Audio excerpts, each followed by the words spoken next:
good evening, afternoon. Welcome to the Chavista Chronicles from Caracas. There is interpretation in Spanish on Zoom if anyone needs it. Gabriel, do you want to translate that? Sí, claro. Para todos aquellos hispanoparlantes que prefieran, tenemos traducción, interpretación simultánea al español. Muchas gracias. Today we welcome Aidan Jonah, editor-in-chief of the Canada Files. Aidan is a young Canadian journalist who in 2019 founded the Canada Files, a socialist, anti-imperialist news website focusing on investigative journalism on Canadian foreign policy. He has written about Canadian imperialism, federal politics, and left-wing anti-colonial resistance across the world. During the 2019 federal election in Canada, Jonah worked as the head of communications and community engagement in Etobicoke North NDP candidate Naima Farah. Currently, Jonah is a third-year Bachelor of Journalism student at Ryerson University in Toronto, Canada. Please comment and ask questions in the chat. Also, please join, like, and share the Facebook live stream. Thank you for watching. Thanks a lot, Emily. Thank you, Emily. Well, thank you, Aidan. Thank you for being here. Thank you for being part of this interview. For starters, I think we should perhaps get into a bit of context. The Canada Files states on its website that you focus on Canada's foreign policy as well as local news. Could you please talk a little bit about what was your motivation for starting this media, and what are your main principles as a media site and when it comes to your work, your journalistic work? Yeah, for sure. I should obviously clarify to say that the local news focus is more so a thing of the past at this point. It is Canada investigation of Canadian foreign policy that is the driving thing.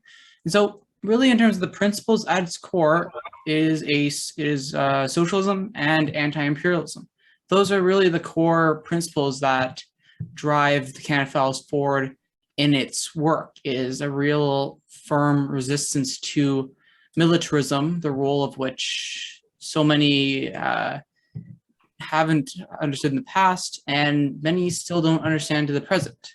And so there's a reason why this work was done, because it had to be done, and nobody else was doing it. So that's really the core driving things for me. Right.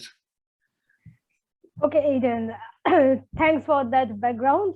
Now, there was a very recent article in Canada Files about where you discussed how the NATO, National Endowment for Democracy, Open Societies Foundation, like foreign organizations, fund Canadian NGOs and the Canadian civil society organizations that then go on to shape a public opinion in Canada. And like you said, that Canadian public opinion is more influenced by these organizations than belonging to the Canadian public themselves.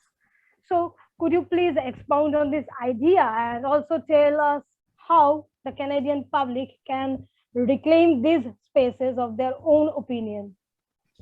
Sure thing. Let's get on to that. So some really needed context early on, right, is one of the big focuses of this piece is around Open Society Foundation's activities in Canada. Obviously, that's founded by financier George Soros. To get everything out of the way, of course, he's simply an actor of the neoliberal system rather than the figure he is claimed to be in right-wing conspiracy theories. Always just clarifying that. And really, so he obviously, right, so Soros had, with his Open Society Foundations, those were some of the real driving forces, right, actually of the fall of the Soviet Union and the Eastern Bloc of socialist nations. So Soros, it's interesting because where he gets involved is fascinating, but one of the things people don't realize with him actually, right, is he actually tried to start a China fund in 1986 too, right? So, and that basically got cracked down upon in 1989, right? So people might have seen recently him declaring Xi Jinping the most dangerous leader to the free world. It's a long-standing hatred because they didn't let him do regime change, right? So with that context in mind and with that history in mind, let's get to the other side of it, really, which is this. So you have this organization. It's called Plan Africa. It was called Plan Africa Canada, right? Originally, when it was founded in 1986. So this was an organization that was set up to really disperse funds from the Canadian International Development Agency, so CIDA. And so from what they say, their role in that front ended in the 1990s, but just to give you an idea of how this organization originally started. So then you jump about 21 years in the future, this group becomes Impact. And where Impact comes into mind and where Open Society Foundations comes into mind is at this front, right? So you have the Open Society Foundations using the group Impact as a pass-through organization to secretly pass those funds through Impact to Transparency International Canada and two other organizations within the country, which is Publish What You Pay Canada and Canadians for Tax Fairness. So it was valued around $237,000 Canadian as of October 2019. So this is look, it's not the most money, but it's some pretty serious money. And one of the things I'm pointing out here is you have these three organizations, right, that play a role in driving support for neoliberal systems, neoliberal solutions, and ideology. These groups receive a pretty strong amount of that funding, a very solid, at least, amount of that funding from Open Society Foundations, which Open Society Foundations purposely obscures. The irony of this all with Transparency International Canada, right, is they're actually the ones that made that available in their annual reports. I had to go digging for a couple hours to find it, but it was ironically the people who easily could have just hidden that. It was almost their blunder in a sense that made this possible to find. And we'll talk about these things later, but it becomes a trend where when these organizations are trying to hide something, it always tends to be one outlier that is a little too comfortable with putting out that information there. That's how these things tend to get found. You have to find like the one weak link in these imperial structures and these imperial misinformation structures, because often they're very, very good, but they're not perfect. And if you can exploit that weakness, that's where things start to come into play, right? But the thing is, if you had just this, of course, on its own, sure, it would be a story. But you have actually a couple, right? So that we're gonna get into the first one from what you're saying later on. But with the first thing, of course, is really the National Endowment for Democracy. Is that something you'd want me to explain, or you would want to explain, and then we can I can get into some of the groups that are being supported there. You can. Sure thing. Continue. All right. So this is basically it's a democracy promotion group, quote unquote democracy promotion group that was founded during 1983 in Ronald Reagan's presidency, in fact. And so this organization pretty much, its role is to do openly what the CIA used to do in the past. And this was admitted in a public interview in 1991. So this is public knowledge, just that people, even some people on social democracy front, actually choose willingly to ignore. But that is the reality. And so you have, first of all, you have this group called the Uyghur Rights Advocacy Project, which we'll get into a bit later. But you also have this Canadian NGO, the Centre for Law and Democracy. This is the second Canadian organization to take money from the National Endowment for Democracy.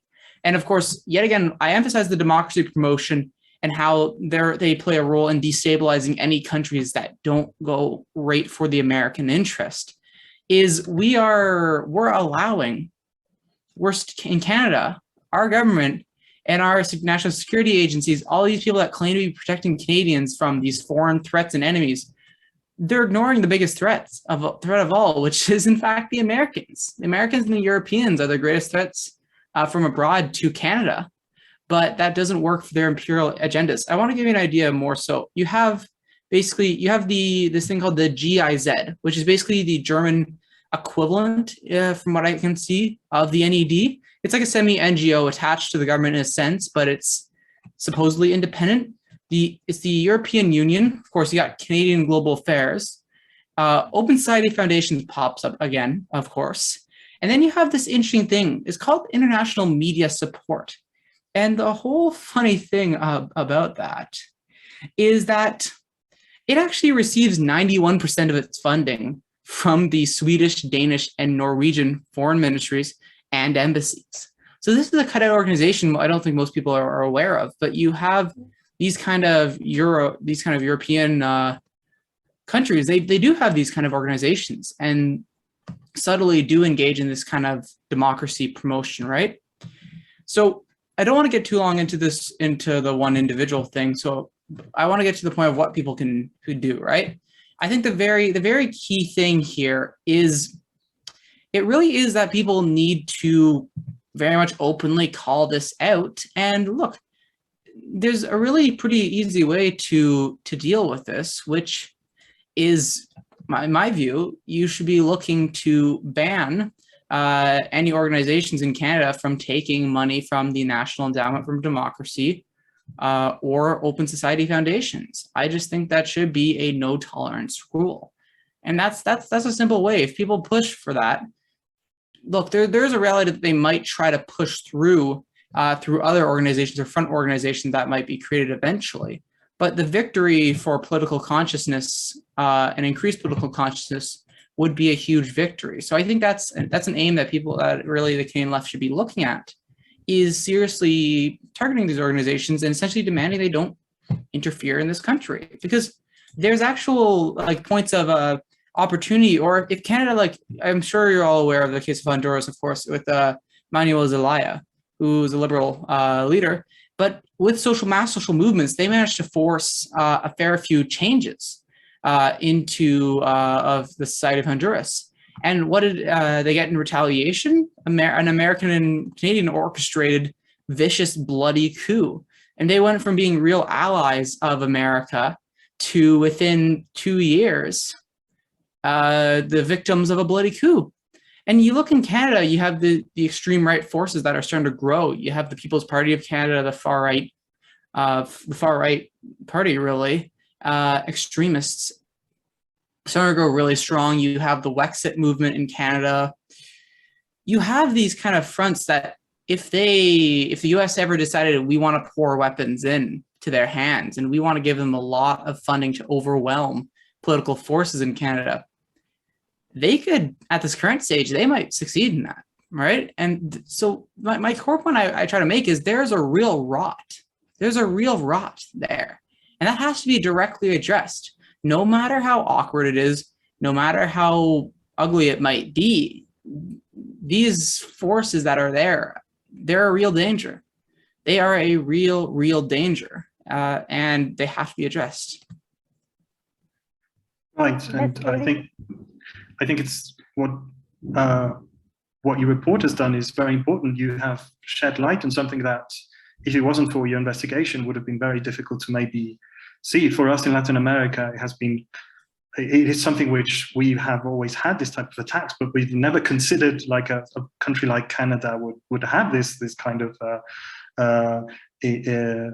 interference like we do.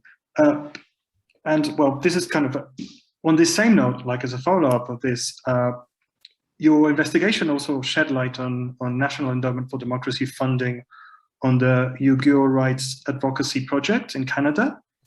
And so it was kind of important how you mentioned that there was a lack of response by NDP specifically, who were unable to take a position despite the fact that you had evidenced this influence.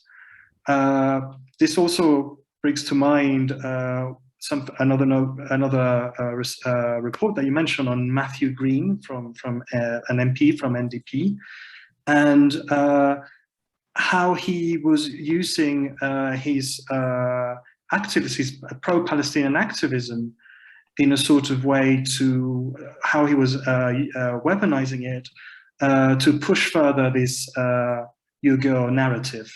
that's been going on around in Canada and the United States, principally. Can you talk a little bit about the pro-Palestine movement in Canada and about this, how they are using this to expound this Yugo narrative further? For sure, right. So I think the important context, of course, is of course that really let's get to the first thing, because there's a couple things that I want to try to get in a somewhat organized manner. So the first thing to hit on, right, is the Uyghur genocide narrative, right? So I think what outlets basically around especially North America, have done a good job doing. The Grey Zone, Mint Press News, those two took some of the flak early on, and the Canada Files has really tried to, even before this committee, we had gone after this narrative a few times. But what was so important about this report of the subcommittee was really this, right? Of course, the NDP has a history of supporting imperialism, whether it was really supporting NATO, the Korean War, bombing of Libya, whether you have of course guaranteed holdovers in the party, always pushing for sanctions on Venezuela and such. And people always pretend that these people are just outliers when they're not. There's a historical pattern of them. Point being, right, is you have this House subcommittee, right? Because first of all, like I said, this has been debunked. And so what happens essentially is that you have the subcommittee starting in around, I believe it was 2018. Yes, 2018. And so one of the key things I want to emphasize before we even get into that actions of the committee, right, is you have a case where Max Blumenthal and others have really gone into this and have just dealt with it early on, right, at the core of its narrative. And so they don't get invited at all. I reached out to them to try to get a sense if they had, and if they had just rejected it because they thought it was a flawed process, but no, they hadn't even been invited. And so you want to know who gets invited on the first sitting?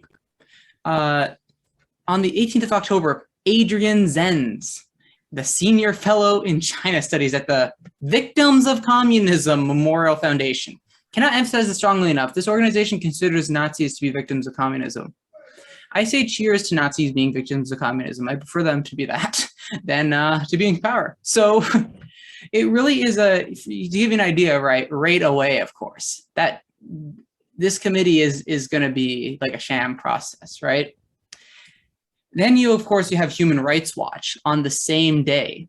And I think we're all aware of their lifelong emperor, Ken Roth, and their whole really constant targeting of countries under the gun of imperialism. So this is where it gets interesting, right? Because I was giving a little background to make sense. So essentially, you have this group, right? It's called the Uyghur Rights Advocacy Project. So what I noticed while doing research, because somebody had mentioned to me about the committee and it made no sense to me, so I decided to dig into it further, is pretty quickly when I looked into one of these groups that I saw was testifying at it, the Uyghur Rights Advocacy Project, right? Because I know Mehmet Toti, who's the executive director of that, he was testifying. So I checked their website and they openly say that they're funded by the NED. They basically pretty much say, we only get the funding to exist because of the NED, because of the National Endowment for Democracy, right? So you have this case where in late February 2020, this group is one of the spearheading really figures behind the creation of the Parliamentary Uyghur Friendship Group, right? So you have this subcommittee now.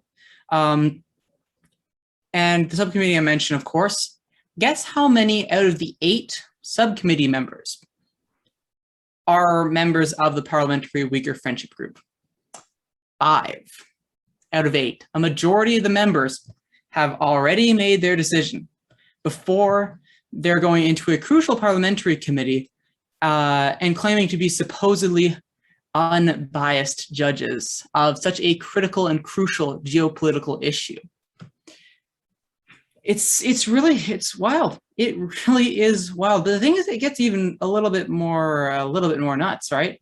is because not only do you have this NED funded group, but you have one of the most one of these really, and we'll get to Kanji, Aziza Kanji a bit more, but Aziza Kanji basically is essentially one of these figures involved, originally described as a commentator, though she hasn't written for the breach, so it's unclear at this stage, but she was described as a key figure within the breach at their early points. And so Kanji, so she actually went, and she, first of all, claiming to be an anti-imperialist and supporter of Palestine, she goes and testifies at Canadian Parliament, basically collaborating with the Canadian state to push this Cold War with China narrative, this debunked Uyghur genocide narrative. But that would be bad enough on its own. But here's the kicker, right? With this Uyghur rights advocacy project, which openly says on its website, it's funded by the NED. If Kanji had have clicked on the website and clicked about us, she could have easily seen, and I'm pretty confident she would have seen it and just didn't care, that they were funded by the NED. She goes around and she actually goes and writes an op-ed with them right in between this time between when the committee starts and when it finishes in late October. So you have really these facets and people on the left pretending to be anti-imperialists, but driving these core narratives. It gets worse, right? You have the East Turkestan government in terms of people that actually submit briefs to it. You have the East Turkestan government in exile, which is basically a proxy of the World Uyghur Congress. And so, of course, the World Uyghur Congress, guess who it's funded by? The NED.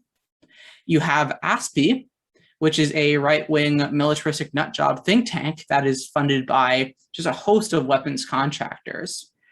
You have this Uyghur Human Rights Project, which has received $1.284 million from the NED between 2016 to 2019. And then, most embarrassingly of all, you have the Canadian Labour Congress, our supposed organization of labor, cheering on this campaign. And so you just have a cacophony of utter clowns running around and pushing this genocide narrative. The Canadian Labour Congress is going to get its own focus eventually because it really is underappreciated in comparison to what many have called the AFL-CIA or AFL-CIO. But it's not. That's overall not the key point, because at its very core, what mattered is the action and what resulted from this. And what resulted from this report was, in fact, a conservative motion to declare the treatment of Uyghur Muslims to be a genocide, which, of course, it's not. And so, guess who was unanimously in support of this? The entire damn Social Democratic New Democratic Party. The entire party. You even had one of their MPs, Heather McPherson, being a subcommittee member who openly embraced this narrative. So at the end of the day, you have this vote. This was released on February 22nd, right around 12:30. So this was intentionally done, and I basically worked for that up around 12 to 15 hours straight. I think I finished it at like 4 or 5 in the morning to make sure this could not afford to get out later than the committee. I got it out in time, early, with hours to spare, and you have the entire NDP except for, I believe it was Nikki Ashton and Don Davies, who they chose to abstain on the vote instead of resisting it. All of them went for that. All of them. It was a unanimous parliamentary vote. And guess who the only people to abstain, of course? You had the 2 NDP MPs, and you had the entire Liberal cabinet. That's right. On the Uyghur genocide narrative, Justin Trudeau is better than Matthew Green. I kid you not. And so it's just such a whole nut scenario. You have foreign forces en masse openly influencing Canadian democracy and our decisions that very much have led to further deterioration of our relations with the strongest economic power in the world, in China. That is the simple fact that the government and like I said, our national security agencies, they don't give a damn about foreign interference. They don't. It's just a narrative to drive anti-communist and anti-left sentiment. That's all it is. It's a complete show, and these people are charlatans. And here's the thing, it keeps getting worse. Because, of course, you asked about Green and Kanji manipulating the Fourth Palestine Solidarity Movement, which is something I did an article on recently. You're correct there. So here's the interesting thing, all right, the tidbit with Matthew Green, is that 4 days earlier, and this is something I missed early on, and in fact might have led me to do this article earlier if I had known, was 4 days before this, in a parliamentary debate kind of around the issue before the vote came up, Green had actually essentially, and I'm paraphrasing here, he essentially just said, why are the conservatives not pushing for Palestinians with the same energy that they're pushing for the supposedly genocided Uyghur Muslims in Xinjiang? So he already dropped a huge hint that he was going to go in this direction. And we missed that at the time, but caught it eventually. And so I give you this idea, right? Because this idea didn't come from nowhere, right? At least its iterants in Canada, that really began, it was around September 2020, in fact, because you had this, like I said, you had this writer and really supposed pro-Palestine hero, Aziz Akanji, who, from everything I can see, really just got to skate around consequence-free, spreading these pro-imperial smears before the Canada Files took her and others to task over this crap. Because, right, you have this event on Kashmiri solidarity. This was co-hosted by Canadian Foreign Policy Institute and Just Peace Advocates. So they, of course, these groups have not pushed the Uyghur genocide narrative at all. They haven't. But this is what I mean when we get onto this point of co-optation of movements and manipulation of movements. I think it's a perfect transition, because of course you have this Kashmir event, and so Kanji is smart, right? What Kanji does, she talks normally about this, about the Kashmir issue, it focuses on that, goes from there. But then when the Q&A comes in, and when there's a slightest chance to pivot it away from the event topic, what Kanji does is she changes topics and she quote unquote calls out Canada's political class for supposedly not doing enough about the quote unquote ongoing genocide in Xinjiang. And so, of course, the situation in Kashmir, there's absolutely legitimate critiques. That situation is unacceptable. It is ongoing colonization. It's simply not an acceptable thing, and it has to be strongly resisted. But what Kanji does that is so dangerous, and as I'll explore later, there is really a strong precedent of this in America, is trying to wrap these two issues together to the point where people get confused. And people think, oh, because the Kashmir issue is legitimate, and this issue with Uyghur Muslims is supposedly pushed by people who are viewed as legitimate anti-imperialists, these movements wrapped together are the same. They're both legitimate. We need to save the Uyghur Muslims, and we need to save Kashmiris. When Kashmiris, in fact, are the only ones that need to be saved, or at least supported in their efforts to free themselves from the current state of affairs. And so what happens, right, is, of course, as we mentioned, and as we went into extensively, Green goes about 4 days before the Xinjiang subcommittee, the vote on declaring genocide against Muslims in Xinjiang. He, of course, pushes this narrative for the first time with no pushback. He claims, of course, like I said, that conservatives should push for Palestinians with the same effort that they're pushing for Uyghur Muslims in Xinjiang. And so you have an interesting thing, and this was kind of my point where I was done with the NDP, honestly, for months at that point. I no longer engaged them. I thought they were the way forward, but it was kind of it was a breaking point where there's a point where you can kind of tolerate them and not be too hard on them because you think they're okay. Mostly, this was the breaking point. That was the point of nope, these people deserve no corner given. That's the end game. It really is, because what happens is Matthew Green on the February 24th, this guy goes about and calls China imperialist, which has been repeatedly debunked on so many cases. And of course, you look at the West destroying nations, causing, for example, the return of slavery in Libya, and really just embracing terrorism and pushing terrorism and developing terrorism all around the world. I really view America as a mafia terrorist state. And so what you have essentially at its core is Matthew Green essentially really trying to provide a justification for his actions, because he was already getting pushback there. And so he openly pushes this lie that so many people do, that many a social democrat, not all, but many a social democrat do push, of course, because really the calling of China as an imperialist nation is really just the Western left massively coping with their utter failure to organize and win any victories or social change. It's simply just Western capitalist nihilism.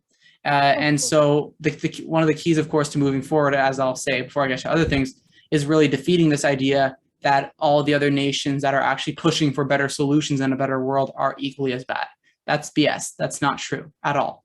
And so what you have, of course, and these two things are bad enough, but where things come into play is you have this event on July 29th. This is where he kind of really follows in Kanji's path. So it's this event from the Coalition of Canadian Palestinian Organizations. It's a strictly Palestine solidarity event, strictly Palestine solidarity. And so what he does is, of course, in this case, he falsely lumps together actually existing Israeli apartheid against Palestinians towards the treatment of Uyghur Muslims in Xinjiang. And so what Green does, right, is he argued that, quote, "We have no problem in the House of Commons calling that," which was, he claims, China treatment of Uyghur Muslims, for what it was, a quote unquote genocide. And what Green's trying to make that point there, right, is Green, that Canada, of course, is flagging supposed genocide to push for the cancellation of the Olympic Games, the 2022 Winter Olympic Games in Beijing. So it should modify the Canada-Israel Free Trade Agreement to ensure that Israel upholds international law. So this is problematic on so many levels. So first of all, of course, it's almost a bit more of a dangerous argument, right? Because it's phrased in a way where the supposed genocide has to be true for then further grounds for Palestine solidarity activists to get what they want, which is more pressure on Israel or actions on the Israeli apartheid state. So it's really manipulating hardworking, caring people that genuinely don't want war and want solidarity by twisting this in almost a reverse way, which, like I said before, I think is a bit more dangerous than just blatantly connecting the two. And also, here's the thing, is that's even modifying the Canada-Israel Free Trade Agreement. It's actually a pathetically weak position. Even social democrats, even the more braver faction of social democracy, is actually pretty openly calling for the cancellation of SIFTA. Now, of course, it's mostly socialists that are pushing for that, but you even do have a brave faction that is calling for that, right? And so it's just a complete failure on multiple political levels. Well, no, an intentional failure. And so what you have, of course, like I said, with Kanji, with Green, using a false premise and a false looping in of the issues of Xinjiang and, of course, of the Israeli apartheid against Palestinians. It's an incredibly dangerous thing. And here's the kicker. This actually has a precedent. And this was thanks to a really good podcast episode from the Electronic Intifada. I'm sure people are aware of that, at this point. So what happened is during the early 2010s, you have this case where the American Palestine Solidarity Movement was actually used to support imperial dirty wars in places like Syria and Libya. And so this was accomplished in a very similar way to what Green did. And this is why I think it was really important into Canada. Yet again, the opportunist left can't even create its own cynical manipulations. There's an irony, of course. And so they took the legitimate oppression that Palestinians face from Israel, and of course, they wrapped it in yet again with the situations of Syrians in Syria and Libyans in Libya to falsely claim that these people needed rescuing and needed saving from their evil, dastardly governments that they didn't. They didn't. In fact, they did not. You could go piss off and they'd be perfectly fine. But that's, of course, not the role of the Western social imperialist left. So what ends up happening, of course, right, is that this effort to manipulate the Palestine solidarity movement in the US, it actually worked. That's the kicker. It actually worked because you at least had enough elements of the Palestine solidarity movement support the imperial narratives against Libya and Syria. What happens to Libya? Of course, Canada leads the NATO bombing and the complete and utter destruction of Libya and turns it from the most prosperous state in Africa that was pursuing a project of a Pan-African currency of the gold dinar to a state where slavery returns, where slave markets return, and you have battling warlords. That's the state the West has brought democracy to Libya.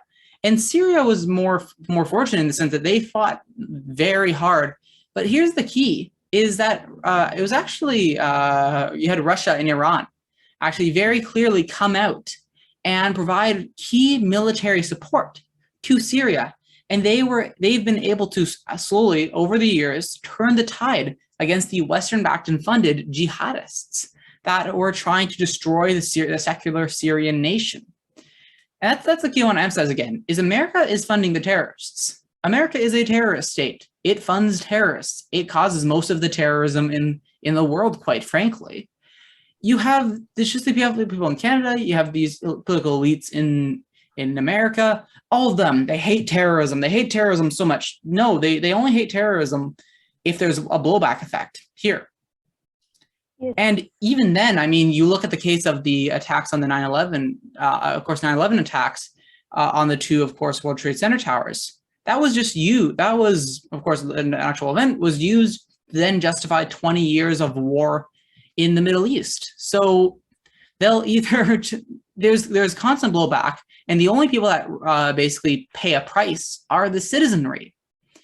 That's the end game, really. You have just the sponsorship of terrorism. You have the destruction of sovereign nations, or the near destruction of sovereign nations. You have the boosting of militarism, rampant profits, and you have societies where social systems are starting to crumble, where significant social issues are occurring, where people can't get housing, people can't get enough to eat. And yet we have money, billions of dollars, just to go siphon to the ruling class's weapons contractors' buddies. And so at its very core, that's the end game. And that's why these things are so dangerous, because at its core, this push to connect the case of Kashmiri oppression and oppression against Kashmiris and the Israeli apartheid against Palestinians, to connect these two issues and wrap them within the non-existent issue of a supposed genocide against Uyghurs in Xinjiang, is to manufacture consent for a open hot war on China. We are already in a cold war on China. They are pushing for a hot war. Of course, the West would yeah. No. We are going, like, just because you are going into the Cold War, I had this question for you. So it's good go ahead. That you are already into it. That when we say the Cold War on China, we generally say it's the US Cold War on China, because the US role is very open, and they are quite open, above board, and proud of it, that they're trying to do whatever, make China a democracy or something like that, according to their idea. But whenever we are talking about the Cold War on China, the role of Canada is a bit sort of hidden, sort of behind it. So just tell me, in your opinion, is the Canadian policy towards Cold War on China subservient to the US policy, or is it, what I'm going to say is Canada following into the footsteps of the US in this region of the world, or does Canada have something of its own? Right. So I think it's pretty clear that Canada is really being pulled along on a string by the Americans. You look at, of course, of the funding of the Uyghur Rights Advocacy Project to drive the Uyghur genocide narrative successfully through Canadian Parliament. That's a prime example of us being led along on a string. And now you have Canada supporting naval exercises within the South China Sea area, which of course China claims as its own. And that's the key with Canada is, sure, basically, we actually have a lot of economic interests in having good relations with China. You have a case where farmers in our country in Canada are suffering economically because we're having more limited trade with China ever since really we kidnapped Meng Wanzhou, basically on behalf of the Americans when 32 other countries rejected that. So you have a really bad economic impact on the reduced trade and the damaged trade that we have with China. That's hurting Canadians. That's hurting Canadians. That's hurting working class Canadians, and that's hurting our economy at its core. We have a lot of incentives for good relations with them, but it is really America leading us along a string, and we don't have a truly independent foreign policy from America at its core. I used to think to a certain degree that we did, but it becomes more clear as I started to actually look into who is influencing Canada. That's really, I think certainly you have the puppets per se, but I mean, at its very core, whether you had a NDP, a liberal or a conservative government, all three of those would be pushing this current trend towards the Cold War on China. Quite frankly, that's what it is we're being led along on a string, and this is tremendously dangerous to the Canadian economy. This is suicidal in terms of a pure military perspective. We're gonna get the hell kicked out of us. There's simply put, the West stands absolutely no chance in a war against China. Simply put, a lot of our equipment is old. A lot of it, you have a mass amount of the population that rightfully would not want to fight. And we're just overmatched there, right? You have a case where in a society where China, where it is developed incredibly well. It's one of the strongest really proofs of the superiority of socialism to capitalism is the development of the Chinese nation ever since the revolution was completed in 1949. That's the thing at its core, is it's a suicidal path we're being led along. And we have our political charlatans, whether it's from the liberals, the conservatives, or from the Social Democrats and the NDP, like Matthew Green. They're all leading us down a terrible, dangerous path that is going to cause us nothing but devastation, pain, and poor economic conditions. That's the reality of it. Right. Now, going to an issue which is kind of closer to this hemisphere, we recently had Yves Engler on at the Orinoco Tribune, and he informed us that 75% of the mining companies in the world are either based or registered in Canada. And these companies have enormous power in Latin America. They have enormous power and influence in a lot of the governments and a lot of decisions that are taken here in Latin America. And we have examples of the interference of these companies, like, for example, Crystalex in Venezuela, which showcase some of the power these mining companies have. Well, not only in Latin America, all around the world, but kind of here we feel that that interference it's quite evident. I wanted to ask you, to what extent does the mining corporations have an influence within the foreign policy of Canada? Oh, for sure. I think it's a really crucial driver, for sure. A lot of people talk about how Canada is just three resources companies in a trench coat. That's the running joke, and they're not entirely wrong. Quite frankly, is you just have Canada really openly advocating for these companies, working to get better trade relations, and really better are able to further exploit the people really of Latin America. You have this of course, like something like CETA playing a key role in really greasing the wheels a lot of the times with trade regulations or change to mining laws that is funded through CETA. And these laws really help, like I said, grease the wheels for these mining companies to take these horrific actions. And it is very much a driver. I mean, I'll give you an example. One of a great piece that the Canada Files Associate Editor Daniel Z did.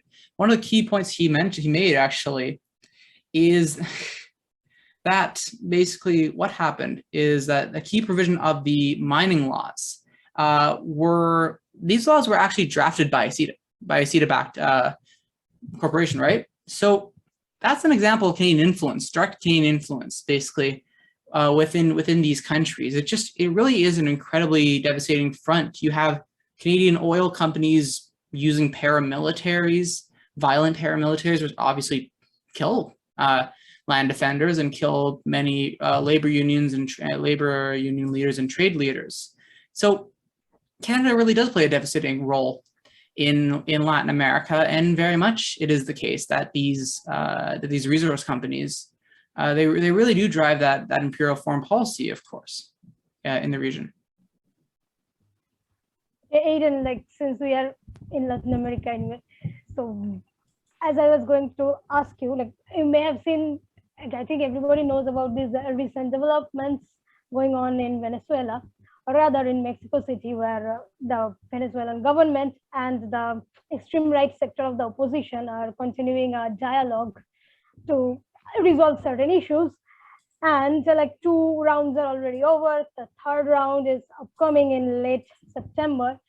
So at the same time, this US ambassador to Venezuela, and I say ambassador within quotes because he has never presented his credentials to the Venezuelan government, nor does he live in Venezuela, he lives in Colombia. Now, his James Story, he recently said that if these talks fail, then the United States, together with Canada and the European Union, are working on to impose new sanctions on Venezuela. Now, there are already many, like already over 200 sanctions, and like it's the 5th, Venezuela is the 5th most sanctioned country in the world. So, and Canada is like one of the main drivers of this also, though its role is lesser known maybe outside. So what is your opinion on this, like about Canada's role, particularly in driving these sanctions against Venezuela and trying to like make this normalized or something good? Right, for sure. I think it's an incredibly dangerous thing, in fact, and I think it's very much a reality. It doesn't surprise me in the slightest that Canada is really trying to present more of a sledgehammer, because I think as you're well aware, of course, Canada was really the driving force behind the founding of the Lima Group, of course, in late 2017, and the oft-mentioned in the Canada Files former foreign minister of Canada, Chrystia Freeland, was one of the definitive drivers of this force. And this was an attempt, of course, to do a coup against Latin America by eventually choosing the fake president to be Juan Guaido. And of course, this luckily miserably failed. But there's a really important point to always emphasize is, of course, we were the driving force behind that. And this is another example of how Canada's foreign policy is really driven by America. It's quite blatantly obvious, and I think it's fairly well known, that Canada was pretty much handpicked to play this role and to drive the regime change against Venezuela, because the U.S. didn't want to appear as being directly involved in this, because of course the U.S. Did play a driving role in the first coup attempt against Hugo Chavez. And so, of course, I think a lot of people clued into that reality, but that's another example of how we don't really have a sovereign foreign policy in Canada. And I mean, yet another example of course, and this is why I emphasize the need for that. And really the key thing, right, is if there's ever a win towards a sovereign foreign policy, there needs to be a mass militant movement on the left to be prepared to deal with intense subversion of our political sphere and our political reality. Because you look at the case of course, of Australia, where you had the labor leader dare to take solid, decent progressive stances or anti-war stances on, in fact, whether you think about Vietnam and other places. And there was basically a coup that happened against him. Of course, it was done through the monarchical structures, of course, with the governor general that did the coup and forcibly dissolved parliament, of course, because they have that power. And they have that power in here also too, right? That's another danger, is part of the reason why the monarchy needs to be abolished ASAP in Canada is because if we have a party that comes into power and doesn't abolish the monarchy and takes these brave foreign policy positions, their party is just, their mandate is just going to get dissolved by the governor general, and they're going to get forced into another election in which the imperial forces are going to throw absolutely everything. And I guarantee you do an incredible amount of legal things to absolutely make sure that party doesn't stay in power.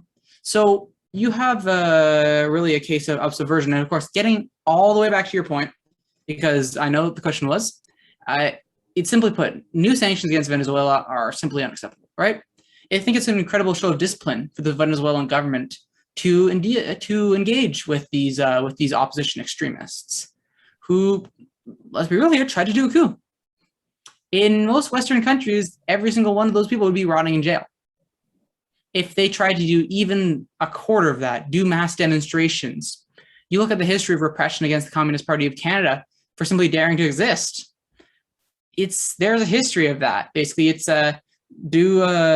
basically do what I say, but don't do what I do. That's one of the core rules of the Western imperialists. And so at its very core with Venezuela, yet again, it really is incredible discipline and a really desire to maintain and upkeep the economic conditions of people, and to try to move in a diplomatically disciplined way to ensure the survival of the Venezuelan people. It's a real credit to the Venezuelan government to engage with these people, because I think they'd have incredibly reasonable grounds to just tell these people to F off. They would have incredibly reasonable grounds, but they do it because they care about their citizenry and what they hope to do, and they might not get relief from sanctions, or even they might not even be able to keep the current sanctions regime. It might get worse. But part of this purpose, of course, is just hopefully to not have more brutal sanctions imposed on them.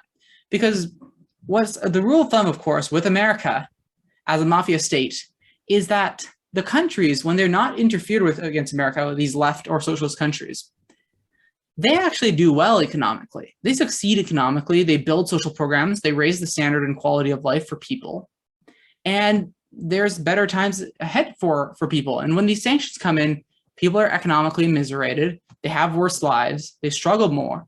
And I mean, America's made it pretty clear. There's even an FBI dossier, I think it was a declassified one.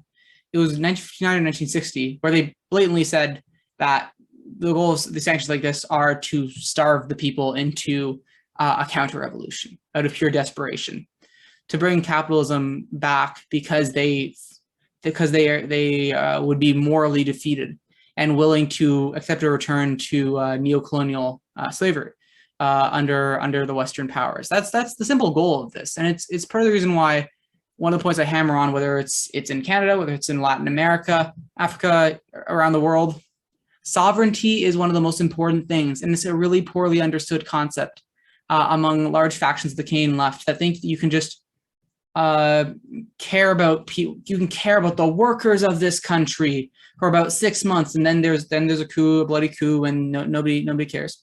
Nobody cares anymore, of course. But in reality, these countries, you may not exactly love what they're doing, and you might think, hey, they could do a better job on certain areas.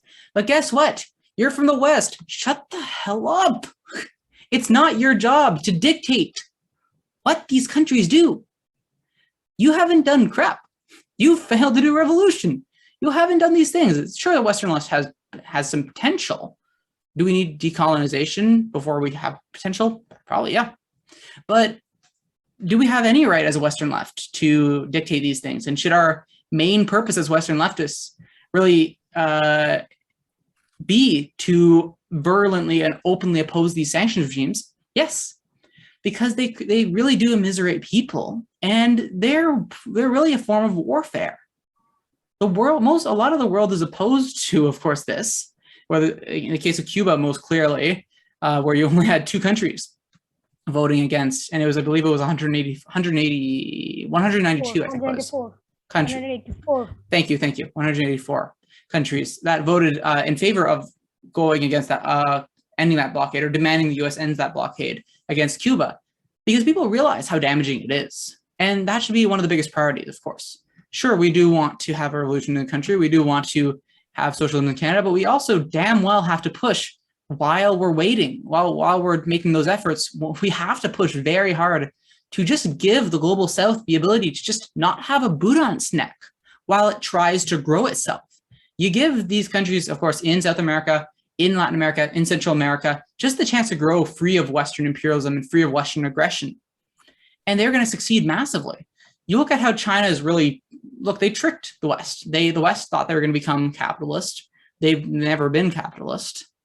And so now the West desperately tries to apply a sanctions regime, but you have a massive population of 1.4 billion people, and you have a strong, really strong economy, internal economy.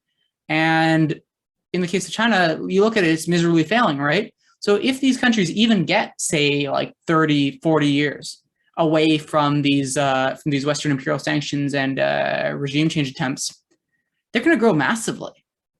The West is being left behind by China at this point. And so that's one of the core points I want to really emphasize one more time. Sovereignty, sovereignty, sovereignty. You might not like them, but you got to respect their sovereignty. Right, thank you. Now, for us who are outside of Canada, could you, Trudeau recently called in an early election. And could you explain for us, for those who are not in Canada, could you discuss a little bit about the internal politics of the country, of the agendas of the parties, of the NDP, of the Green Party, of the Communist Party? What are the main points being debated right now? And what do you think these elections are going to revolve around?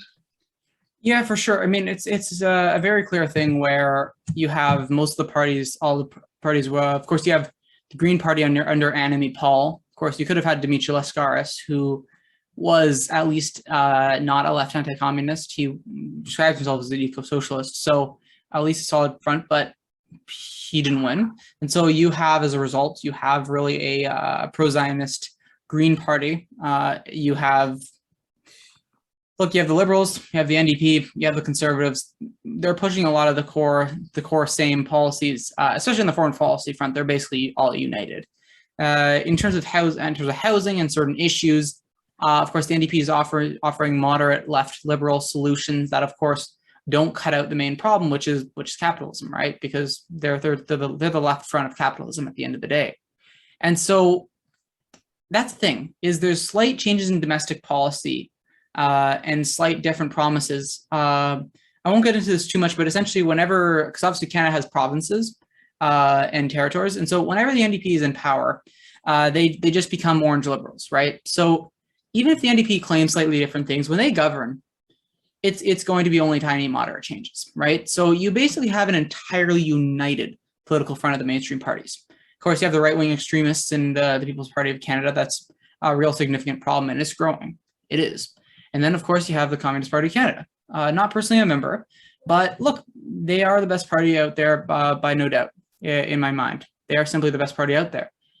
Really, they're opposed to NATO, they're opposed to militarism, they want to massively cut the military budget, want to be investing in housing, social housing, of course, over time, and ending capitalism, of course, which is one of those key things. They have an incredibly solid policy platform.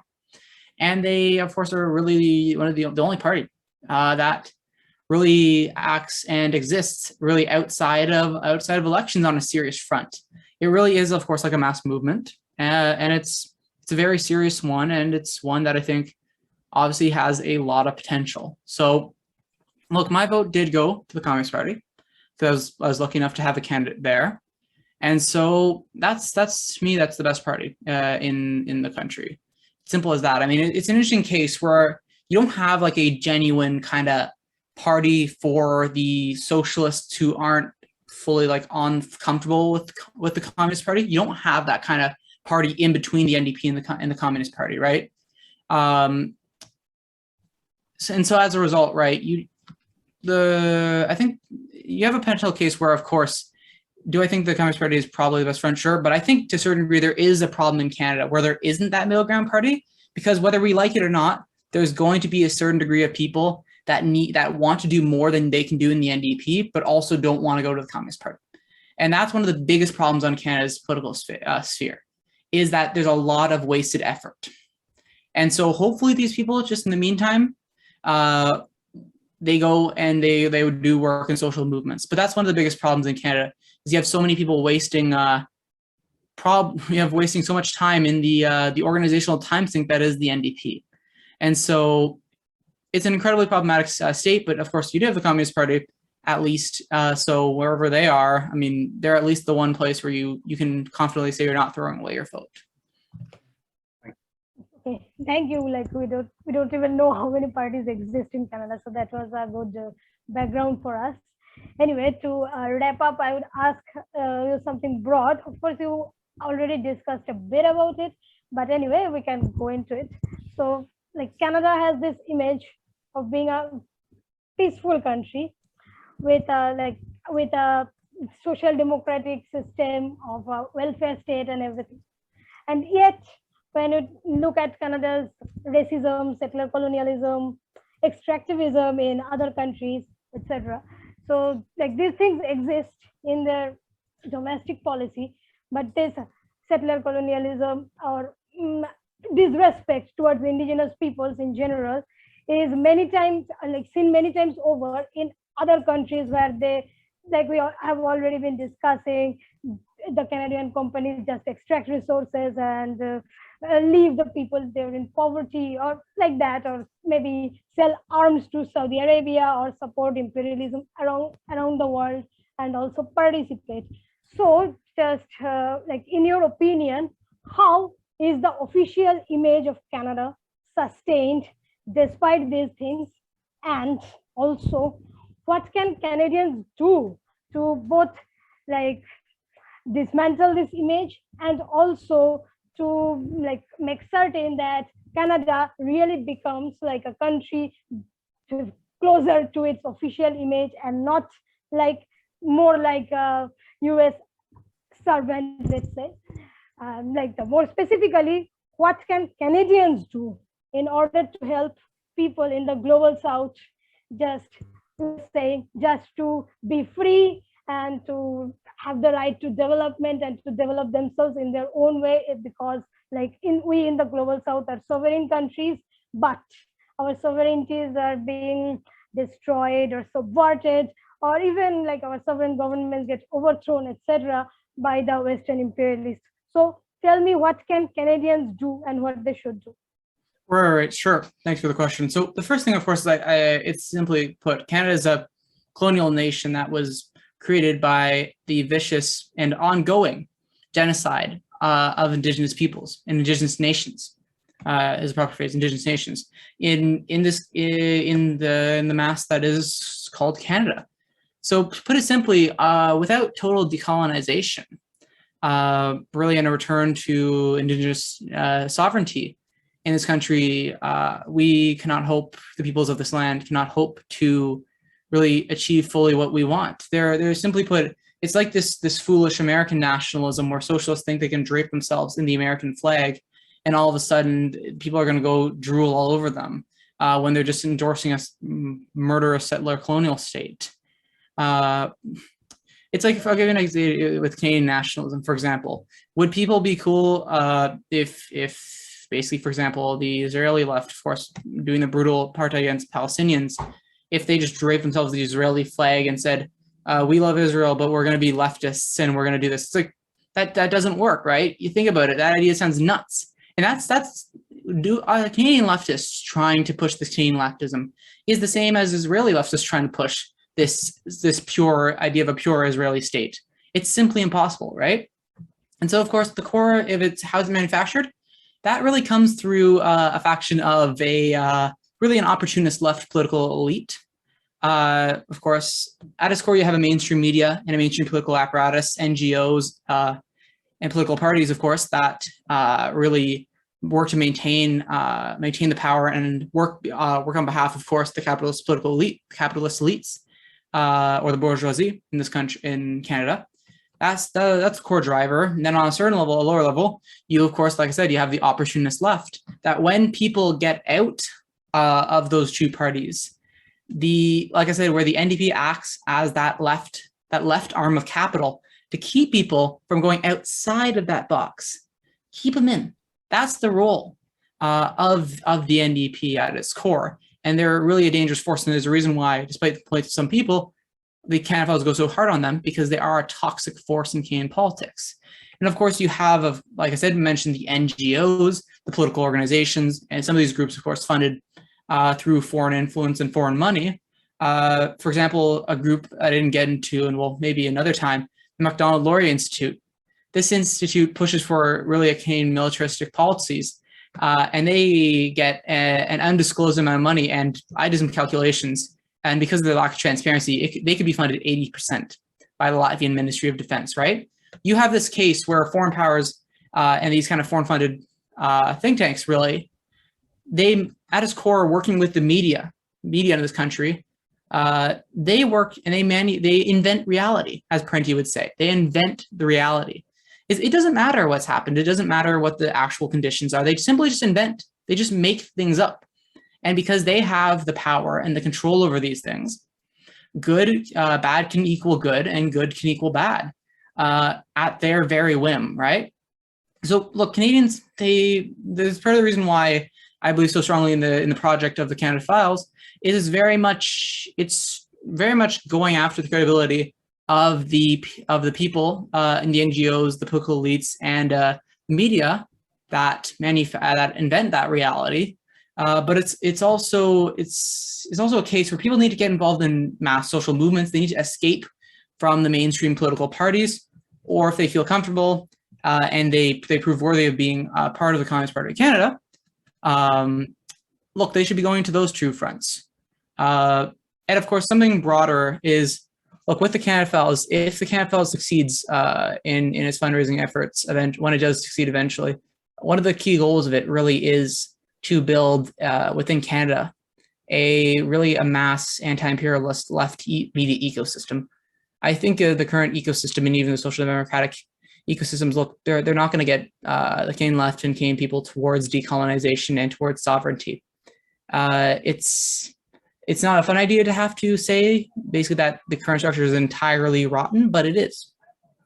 There is no future. There is no genuine mass militant left movements that come through the current media ecosystem on any of the fronts, or through any of the mainstream parties on any of those fronts. History has to be made. I think there's been a willingness to settle for being made by history rather than making history yourself at its core. And I think it's a problematic thing that has to change. Right. And now that you mentioned that, now that we've actually come to the end of our interview, and we would like to thank you very much for your time, would you like to end this by talking a little bit about your funding campaign? Oh yeah, for sure. That would be terrific, right? And so the Canada Files, we really started this fundraising campaign in August, but we've had some progress, right? The goal, of course, of this fundraising campaign is really to let myself and Daniel G, the associate editor of the Canada Files, do this work on a full-time basis. Now, we have the moderate targets right now because we are at around $862 a month Canadian. So our overall goal is $7,500 Canadian a month, but the two goals I really want people to focus on for now is the $1,250 a month Canadian levels, because we're only around actually $350, $360 away from that first goal, where we will actually go about and create this thing, this initiative called #UponFurtherInvestigations, where recent investigations like the ones where we exposed how the two Canadian Michaels are spies, or the Canada-Colombia investigation, or the investigation into Matthew Green and Aziza Kanji, we will do a follow-up Twitter thread, post, and a post, of course, on other platforms. And at $2,500 a month Canadian, we will introduce this monthly interview show with a guest on world events impacted by Canadian foreign policy. And this is what I talk about when building the media ecosystem and building capacity. Look, the Canada Files should not be the only outlet doing the socialist anti-imperialist work in Canada. The left is simply not going to succeed if it's on that front. And of course, I emphasize independent, right? Because the Communist Party does have two of its own magazines, right? But look, you frankly do need independent media, absolutely independent media. And one of the things that this interview show does is, quite frankly, it opens up the capacity to people doing the different work that might want to have a separate institution or a really specific focus. The Canada Files is able to showcase that work. And more generally, of course, because that wouldn't be the main function of it, it would be very much just to showcase these events, showcase what's happening, and just have that space, because there isn't that space right now. The Canada Files, that would have been a vital space for the Canada Files while it was growing. We've had to work our socks off to get awareness, to get outreach.